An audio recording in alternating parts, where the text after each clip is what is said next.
Have you ever been confused about using having or group by in SQL? In this video, I'm going to be talking about the difference between having and group by in SQL. First of all, welcome to my cyberspace.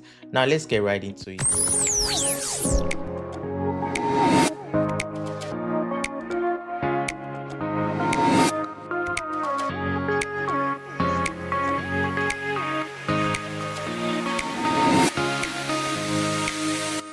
So let me show an example with the adventure work database.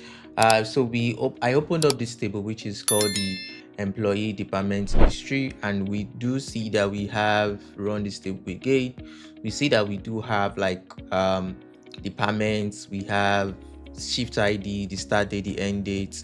So what we want to know, the question right here is to know like what is like the we want to know. First of all, the question is what's like the department, how many employees does each department have? So I quickly want to even do a test to know like what are many departments that we have. So I'm just going to do select distinct department ID. So most of the time what I do is I would first of all just copy this so that SQL can help me with typing the full name. So it does this already.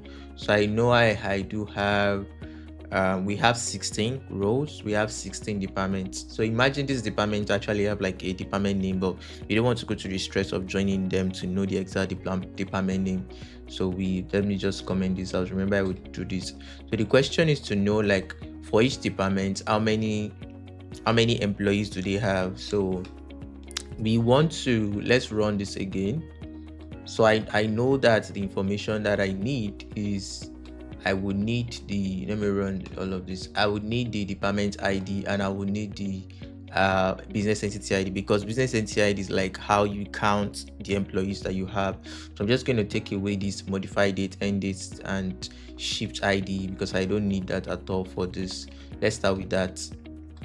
So I want to know, remember, I want to know how many members are in each department. So first few thing is I want to count the business entity ID because that's like how I will count the number. So let me just take this top 1000 because I don't need that. So I'm just going to, let me put this down. So I'm going to select count. Remember, SQL is very simple. It's like the way you have normal conversations. So select count. So count is a function, and what do I want to count? I want to count the business entity ID, and you put it here. You put it inside. That's what I want to count first of all because that's the employee ID. And I take this out because that's what I want to count. I'm not counting departments.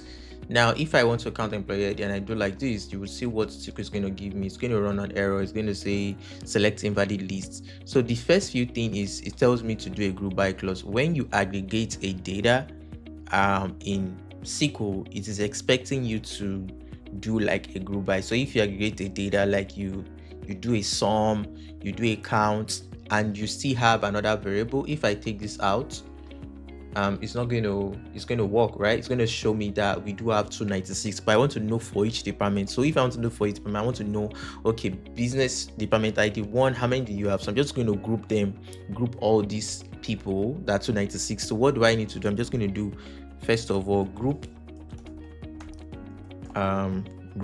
by. So both of them are together. Group by what? The department ID. So even though I run this, it's still not going to work because whatever I want to group it by has to be in my query in itself. So just to group by, it's not going to work, but it's not showing me the information. It's still like, so what I want to see the department ID in its front. So let's run this. So this is showing me, okay, for department ID 1 we have 7 members, but this is not very intuitive. I could just name this as an alias and say as department count. So if you put a space within this, this would not work. You should put maybe like something that, and if you want to put a space, you have to put like a bracket in between whatever. So if I do department count, this would work. So department count, but intuitively it makes sense to just put like the department ID first, right? So you put the department ID first. I cut this, put the department ID first, and I tap this. The reason why I'm saying this is because the first thing should not have a comma, then I can put my comma here. So if I run this, so it's showing me that for each department I have the department count is 7. But imagine the question then goes a little bit further and say, oh, we actually want to see the departments with the highest 5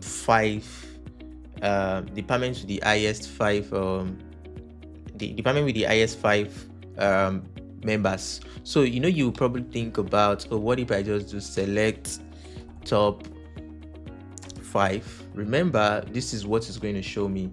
It's not going to show me, we know that at least this department 7 has 180. If you do top 5, see what happens, right? It's not showing me the department with the highest. That if I do take this away, still leave that, and I say, okay, maybe something like order by, maybe you want to do, I don't know, maybe you want to say order by business entity ID, because the question here is now to like know the department with the highest like number of person, the top 5, right? And maybe you then maybe it's going to order by, it's not going to work, because what I have done is, since I have aggregated, I can't use order by technically, because I have aggregated, so I can't order by. So how do I order by an aggregation? There's different ways to go about this. So that is where having comes in place.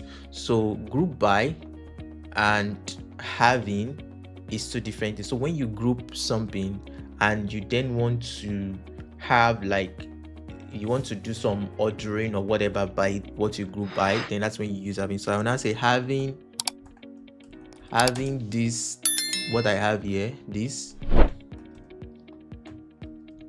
having this. So is it like, maybe I want to see maybe the question, maybe let's even make something more realistic. Maybe the question is having, maybe people that have more than 10, having count greater than 5, because that's this, maybe say having count greater than, let's say greater than 10, right? So we run this, it's going to just show me department that have things greater than 10. But what I said about like, the departments with the top 5, that's going to be like another way you are having like a subquery, and we don't want to do that in this particular video.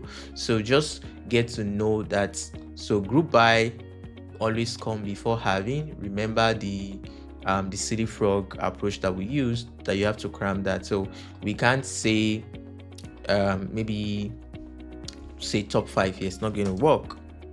So I hope that is clear. So having is mostly for when you have aggregated something like a count, or we did a sum, and where you use a group by is when you actually like, you've grouped a particular ID or a particular number, then you want to have it for different categories. That's the scenarios where you use group by or use having. I hope this video was a value for time.